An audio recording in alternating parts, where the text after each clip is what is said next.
On the night of the 19th of May 1943, a Bristol Beaufighter of 604 Squadron settled into position 200 feet directly behind a Dornier Du 217, close enough that Flight Lieutenant John Cunningham could see the individual rivets on the bomber's fuselage in the moonlight. The German crew never saw him, not because the Beaufighter was small, it wasn't, with a wingspan of 57 feet 10 inches, but because it had been painted in what the RAF called Special Night finish, a matte black so absolute that it seemed to absorb light rather than reflect it. Cunningham held his fire, closing to 150 feet, then 100. The German rear gunner never moved. At 75 feet, Cunningham pressed the firing button, and 420mm Hispano cannons turned the Dornier into a fireball. In his combat report, he noted, "Enemy aircraft showed no evasive action. Believed crew unaware of presence until moment of engagement." This should have been impossible. Aircraft are large, three-dimensional objects. The human eye is exquisitely sensitive to movement and contrast. Moonlight on a clear night provides sufficient illumination to read a newspaper at ground level, let alone spot a two-engine fighter at close range. Yet between 1940 and 1945, RAF night fighters painted in Special Night finish repeatedly achieved what RAF Coastal Command called visual surprise at operationally suicidal ranges, closing to within 100 feet of enemy bombers without being detected. German aircrew who survived encounters with these aircraft reported that the British fighters appeared to materialise from nothing, or were visible only as a darker shadow against darkness itself. The conventional explanation suggests this was simply about making aircraft hard to see. That misses the point entirely. Special Night wasn't about invisibility. It was about exploiting the specific limitations of human night vision, the psychology of exhausted bomber crews, and the exact wavelengths of light present at operational altitudes between 15,000 and 22,000 feet. What appeared to be a simple coat of black paint was actually a carefully engineered optical countermeasure that cost the Luftwaffe hundreds of aircraft. Standard military thinking in 1940 emphasised that aircraft camouflage should blend with the background against which it would be seen. The RAF's own Air Ministry specification called for upper surfaces in dark green and dark earth, meant to obscure aircraft from observation from above, whilst lower surfaces were painted in sky, a pale duck-egg blue intended to make aircraft harder to spot from below against the sky. This approach dated from the First World War and was based on straightforward logic. Aeroplanes are seen in silhouette against lighter backgrounds, therefore they should be painted light colours on their underside. The Luftwaffe took this principle to its logical extreme. Their night fighters, initially Messerschmitt Bf-110 and later Junkers Ju-88s, were painted in varying schemes of light grey, medium blue-grey, or what they called Hellblau 65, light blue 65, on lower surfaces. The reasoning was impeccable. At night, especially in moonlit conditions, an aircraft seen from below would be silhouetted against the sky, which even on the darkest nights is lighter than the ground due to ambient light scatter from the atmosphere. Therefore, a light-coloured lower surface would reduce this contrast. German technical documents from Rechlin, the Luftwaffe's test centre, demonstrated this principle conclusively through ground observations and calculated contrast ratios. Critics of dark camouflage, and there were many in the RAF initially, pointed out the fundamental problem. Black paint creates maximum contrast against any lighter background. A memorandum from the Airfighting Development Unit dated 3rd August 1940 calculated that a matte black aircraft would present a contrast value of approximately 0.95 against even a dark night sky, where 1.0 represents absolute black against white. The same aircraft in light grey would present a contrast value of only 0.15 to 0.25. The mathematics seemed irrefutable. Painting night fighters black should make them easier to spot, not harder. On paper, the case against Special Night was overwhelming. Yet by March 1941, every RAF night fighter squadron was in the process of repainting their aircraft in this supposedly inferior scheme. What made Special Night work wasn't camouflage in the traditional sense. It was an exploitation of how the human eye actually functions in low-light conditions. The reality of night vision is considerably more complex than simple contrast ratios suggest, and the RAF scientists at the Royal Aircraft Establishment at Farnborough understood this in ways that German optical theorists at Rechlin did not. Human night vision relies almost entirely on rod cells in the retina, which become dominant in illumination levels below approximately 0.01 candelas per square metre, the typical conditions at altitude on moonless or partially overcast nights. These rod cells are exquisitely sensitive, capable of detecting as few as 5 to 10 photons, but they have critical limitations. First, they perceive no colour. Everything appears in shades of grey. Second, they are most sensitive to blue-green light at wavelengths around 507 nanometers, significantly different from the 555 nanometers where daylight vision peaks. Third, and most critically for aviation, they are poor at detecting fine detail and are easily fooled by uniform surfaces. The actual colour of the night sky at altitude is not light grey or blue. Between 15,000 and 22,000 feet, the standard patrol altitude for RAF night fighters, the sky presents as a very dark blue-grey, made darker by the reduced atmospheric scatter compared to ground level. More importantly, it's not uniform. Natural variations in humidity, temperature layers, and residual twilight create subtle gradations that the eye's peripheral vision constantly detects. Tests conducted at Farnborough in January 1941 using photometric measurements showed that the average luminance of the night sky at 18,000 feet on a quarter-moon night was approximately 0.003 candelas per square metre. Nearly black, but crucially not completely black and not uniform. Special night was formulated to match not the brightness of the night sky, but its darkness and uniformity, or rather, its lack of uniformity. The paint specification, officially designated as BEAS 381C/night black, required a matte finish with less than 2% specular reflectance and a light absorption coefficient greater than 0.95 across the visible spectrum. Critically, it maintained this absorption level even in the blue-green wavelengths where rod cells are most sensitive. Traditional matte black paints of the era often appeared lighter in these wavelengths due to pigment properties. Special night was specifically formulated with carbon black and chromium oxide to absorb blue-green light as effectively as red light. The secret was in the edges. An aircraft painted in light grey presents a definable edge, a clear boundary where aircraft meet sky. The human eye's edge detection systems, even in scotopic vision, are remarkably good at spotting such boundaries.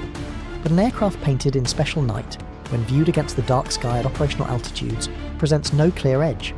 The transition from aircraft surface to sky background is gradual and ambiguous. To an observer with dark-adapted eyes, such as a German bomber gunner who had been staring into the darkness for 2 hours, the black aircraft doesn't register as an object at all. It registers as a slightly darker patch of sky, if it registers at all. Flight testing proved this decisively. In trials conducted over Norfolk in February 1941, observers in a Wellington bomber were tasked with spotting a Beaufighter approaching from astern in various paint schemes.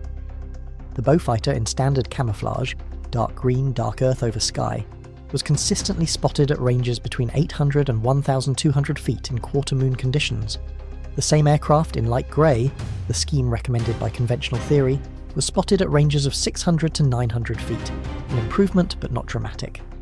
The Beaufighter in special night was not spotted until it closed to 400 feet in one trial, 275 feet in another, and in one remarkable instance, not at all until it fired its guns at 150 feet.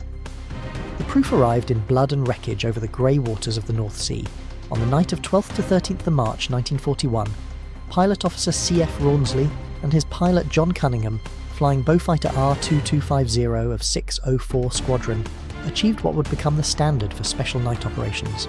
Between 23:45 and 1:20, they destroyed 3 Heinkel, the 11 ones, approaching each from directly astern to ranges of 200, 150 and 100 feet respectively before opening fire. In none of the 3 encounters did the German gunners fire a single defensive shot. This wasn't an isolated incident, it became the pattern. Squadron records from 604, 25 and 151 squadrons between March and August 1941 show that in 78% of successful night interceptions where the fighter approached from astern, German gunners failed to engage before the RAF pilot opened fire. Before the introduction of special night finish, that figure had been 23%. The difference was the murder range, the distance at which an RAF night fighter could close before being detected and engaged. The numbers tell the story.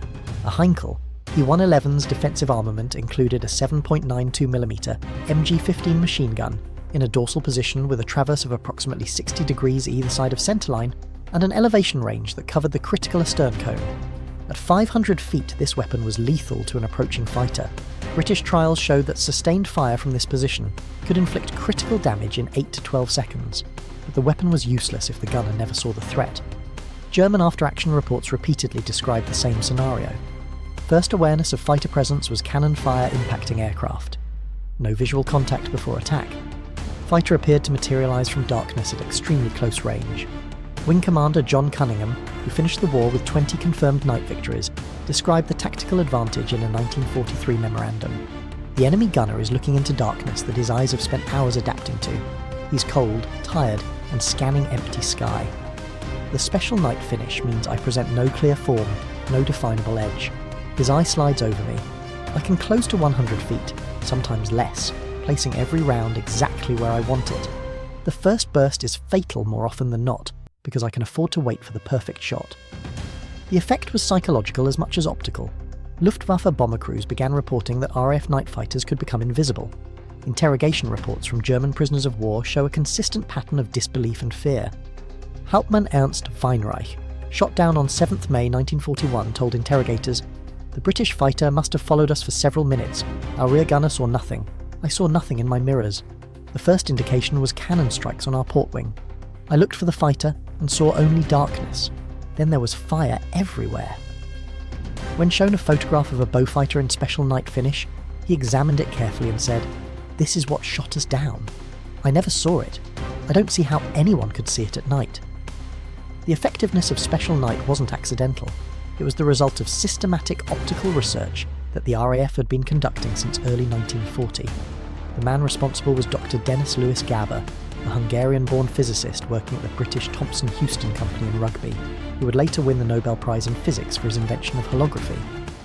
In late 1940, Gaber was seconded to the RAF's research establishment to solve a specific problem. Why were German night fighters successfully intercepting RAF bombers, whilst British night fighters were struggling to intercept German bombers? Gaber's approach was methodical. He began by measuring the actual spectral distribution of light available at night at various altitudes. This wasn't theoretical work. It involved flying in Wellingtons and Blenheims equipped with calibrated photometers and spectrometers, taking readings under different moon phases and weather conditions. What he discovered contradicted the assumptions underlying existing camouflage theory. First, the night sky at altitude is significantly darker than most theorists assumed. At 20,000 feet on a moonless night, ambient illumination levels were measured at 0.0008 to 0.002 candelas per square metre. So dark that conventional photographic equipment of the era couldn't record images without extended exposures. Even on a full moon night, illumination rarely exceeded 0.01 candelas per square metre at these altitudes. Second, the spectral distribution was skewed heavily towards shorter wavelengths. The Rayleigh scattering that makes the daytime sky blue continues to operate at night, meaning that what little light exists is predominantly in the blue and blue-green spectrum.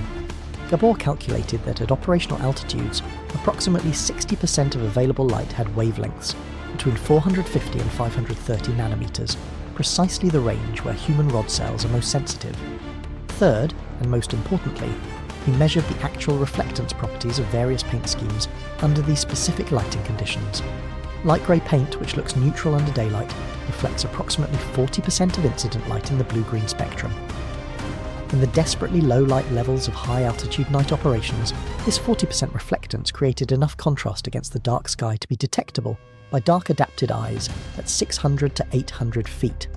Special night, with its reflectance of less than 2% across all wavelengths, created contrast values so low that detection ranges dropped to 200 to 300 feet, and often considerably less. The practical application was immediate. By March 1941, all RAF night fighter squadrons received Technical Order TO/41/328, which specified the complete refinishing of the aircraft in special night. The paint was to cover all surfaces, upper, lower and sides, with particular attention to achieving a completely matte finish, with no glossy patches that might catch moonlight. Roundels and identification markings were to be painted in a special night red and night blue that were considerably darker than standard colours, visible at close range for identification, but not at the distances where enemy gunners would be searching. The application process itself was critical. Special night had to be applied in thin, even coats to maintain its matte finish. Thick application or uneven coverage created micro-variations in reflectance that could create visible patches. Ground crews were issued detailed instructions. Degrease all surfaces thoroughly, apply primer, then 3 thin coats of special night with 12 hours drying time between coats. The final coat was to be lightly burnished with fine wire wool to remove any gloss. Maintenance was continuous. The matte finish degraded with exposure to weather, oil spray and handling, requiring touch-ups after every 10 flying hours. The Luftwaffe's response to special night finish reveals how thoroughly it upended their assumptions. German intelligence officers initially refused to believe that camouflage could be responsible for the sudden increase in undetected attacks. Their first theory was that British night fighters had developed some new form of silent engine or approach tactic that allowed them to close without being heard. This was logical.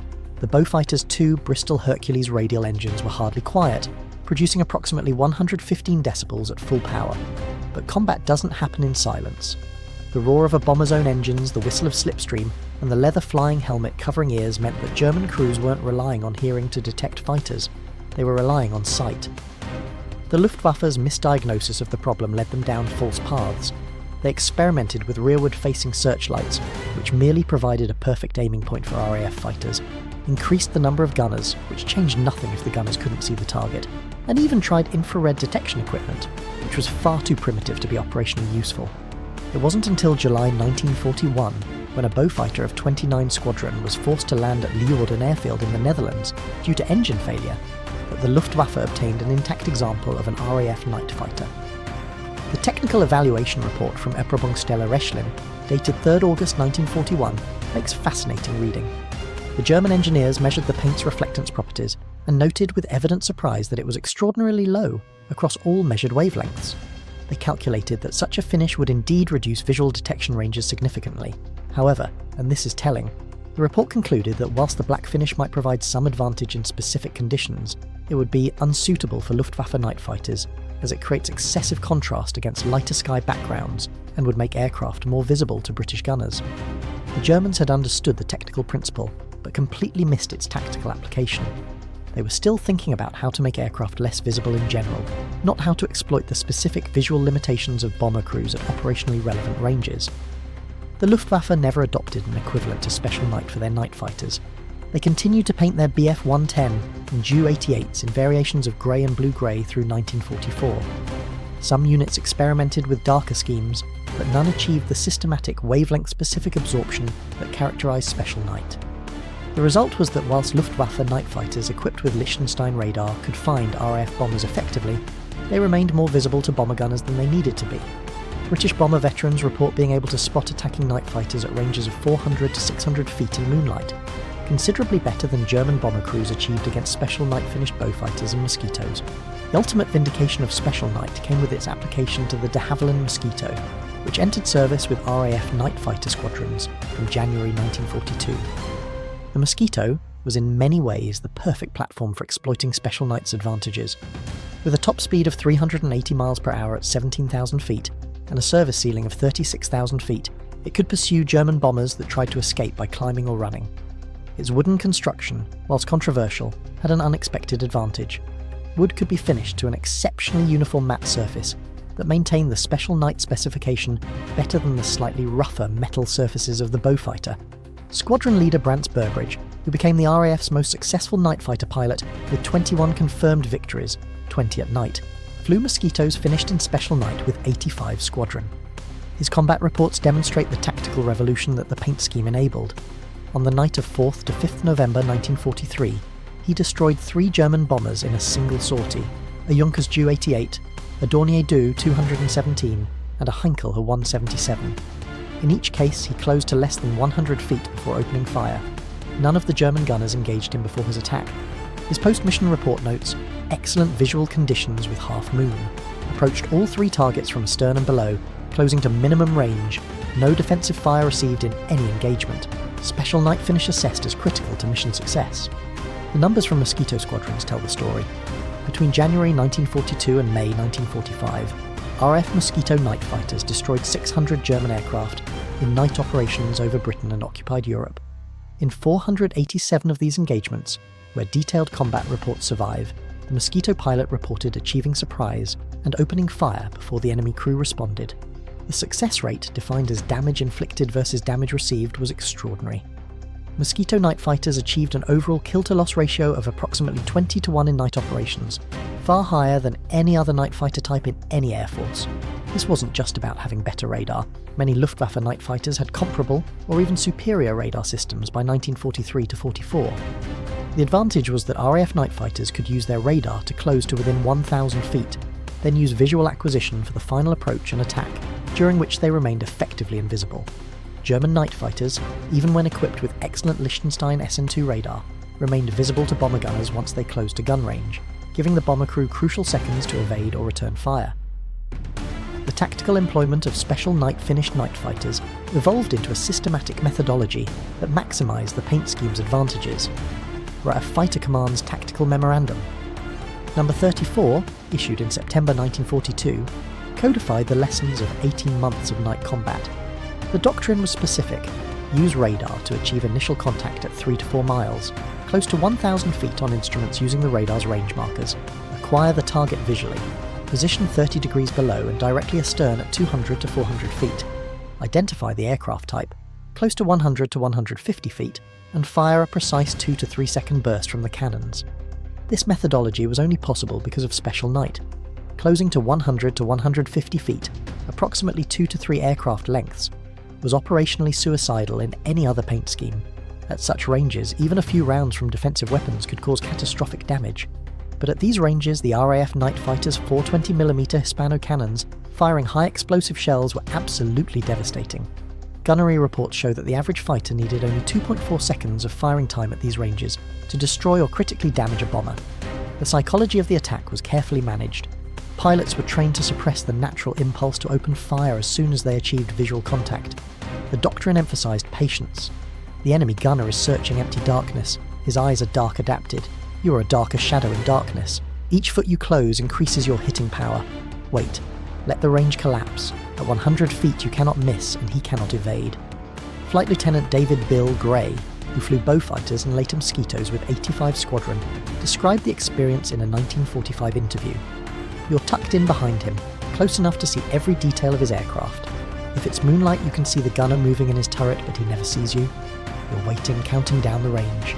300 feet, 250, 200, 150. Everything in you wants to fire now but you don't.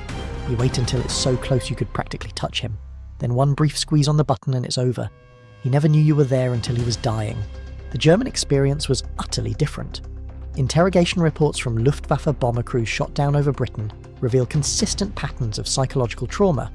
Crews reported feeling hunted by invisible predators. The knowledge that an enemy fighter could be within 100 feet without being seen created debilitating stress. Some crews began reporting phantom sightings, convinced they could see British fighters when none were present. Others became obsessed with checking their tail, constantly scanning darkness for threats that might or might not be there. Oberfeldwebel Hans Kraus, a wireless operator Air gunner on Heinkel.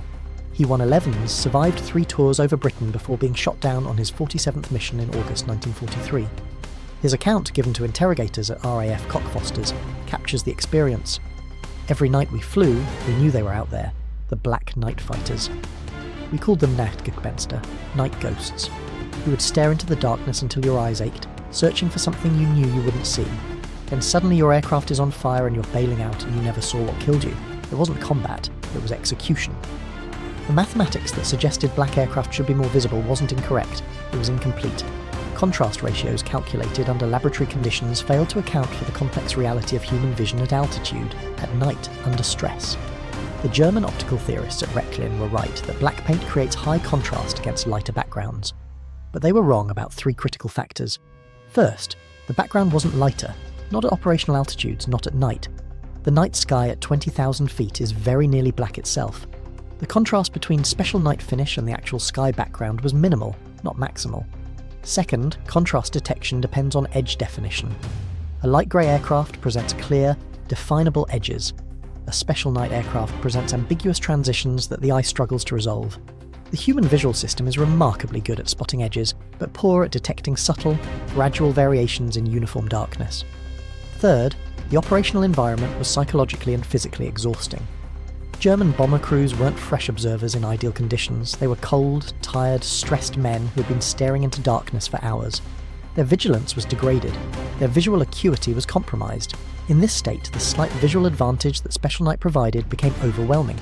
The RAF scientists weren't working from theory alone. They were iterating based on operational feedback. When trials showed that light grey finish provided marginal improvement, they didn't settle for marginal. When calculations suggested that maximum light absorption would create maximum contrast, they tested it anyway and discovered the calculations were based on incorrect assumptions about the brightness of the night sky. They pursued absolute darkness, not because it made theoretical sense, but because it worked in practice. This represents a fundamentally different approach to military technology. The German methodology was to calculate optimal solutions based on first principles, then implement those solutions. The British methodology, particularly in 1940 to 42 when survival was uncertain, was to try anything that might work, measure the results, and iterate rapidly. Special Night emerged from the second approach. It shouldn't have worked according to theory, it worked spectacularly in practice. At its core, Special Night succeeded because it exploited a gap between what military theorists believed and what actually mattered in combat. Theorists believed night combat was about detection ranges, radar capabilities, and aircraft performance. What actually mattered was the final 500 feet of a night interception, the visual acquisition phase where radar could no longer help, where pilot skill and aircraft visibility determined who lived and who died. Battlefields aren't laboratory conditions. Combat aircraft aren't observed by fresh, alert personnel with optimal vision under controlled lighting. They're seen by exhausted, stressed men whose night vision has been degraded by oxygen deprivation, cold, and hours of staring into darkness. Special Night was optimized for that reality, not for theoretical conditions. The deeper principle is this. Sometimes the optimal solution looks wrong because we're measuring the wrong things. Conventional camouflage theory measured detectability, averaged across all conditions. Special Night optimized for the specific conditions that mattered. The visual detection of aircraft by fatigued observers at tactically relevant ranges in the specific light environment of high-altitude night operations. It sacrificed theoretical optimality for practical effectiveness. The success of Special Night finish reshaped RAF tactical doctrine and forced the Luftwaffe to confront an enemy who could kill at point-blank range without being seen. Between 1941 and 1945, aircraft painted in this impossible scheme destroyed over 800 German aircraft in night operations over Britain and occupied Europe.